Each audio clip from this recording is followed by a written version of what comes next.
Mianatra eo a-tongotry Jesosy isan'andro.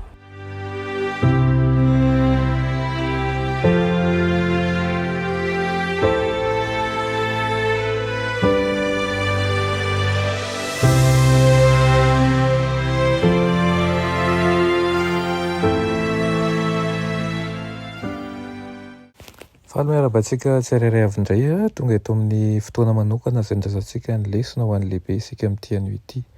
Ity am-piandohana dia sady miarahaba ny isan-tokantrano no mirary ny soa indrindra mba ho ambany fitarihan'ny fanahy sy eo ambany fiahin'Andriamanitra hatrany eny isika.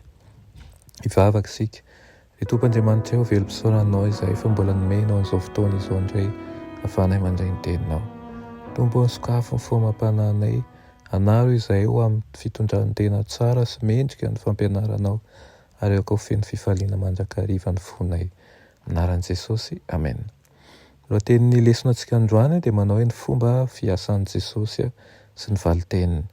Ny fomba fiasan'i Jesosy sy ny valiteniny. Ambaran'ny Baiboly fa tonga haka fanahin'i Jesosy ilay mpahay lalàna.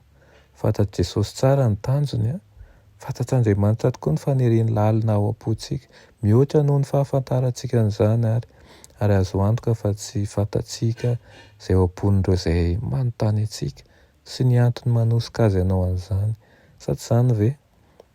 Manontany antsika mikasika ny finoantsika indraindray ireo olona any amin'ny fiangonana hafa, ireo namantsika silamo ohatra dia mametram-panontaniana momba ny Andriamanitra ny Jesosy. Toy ny hoe aiza ao amin'ny Baiboly no milaza ary fa Andriamanitra Jesosy, na koa hoe nahoana ianareo no milaza fa iray ihany n'Andriamanitra kanefa ambaranareo fa misy persona telo, Andriamanitra telo izay iray.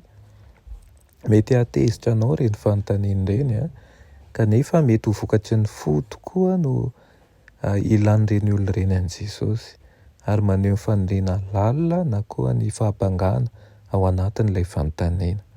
Tsy fantatsika izay ao am-pon'izy ireny ary tsy ilayntsika ho fantarina ihany koa nefa izany fa ny tokony ataontsika dia ny hiasa amin'ny hafa arak'izay azo atao indrindra.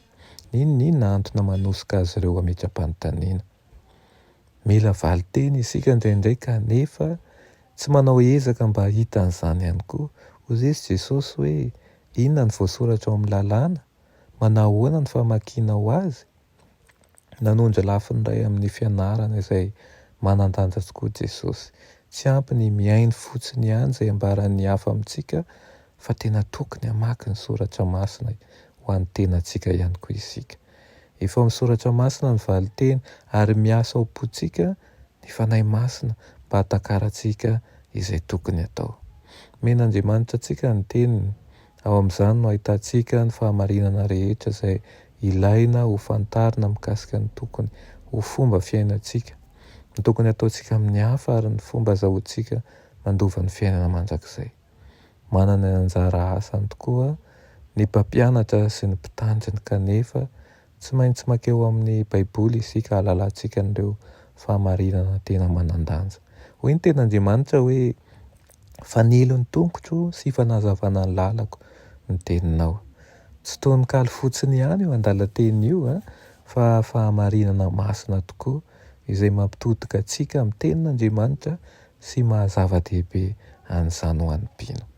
Dia alao hery ary aoka ho tena fomba fiasan'i Kristy ihany koa ny fomba fiasantsika ary aoka tahaka ny valiten'i Kristy, ny valitenintsika. Tonoy ary ny fo rehefa misy mametram-panontaniana mahakasika ny finoana na ny zavatra hijoroan'ny finoantsika, aoka ho raisintsika ampifaliana sy ampamendrehana ny amalintsika azy ary aoka isika azoto hianatra ny ten'Andriamanitra ka mba ahafahantsika mifototra mandrakariva amin'izy ireny. Amen. Renay malala tsara indrindra mbola misaotra anao ny amin'izany tenao izany amin'ity anio ity. Misaotra anao satria tokony alainay tahaka tokoa ianao.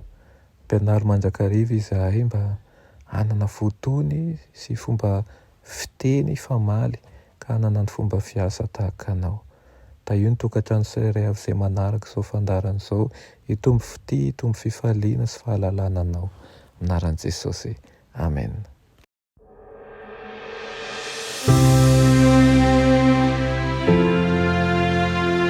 mianatra eo an-tongotry Jesosy isan'andro.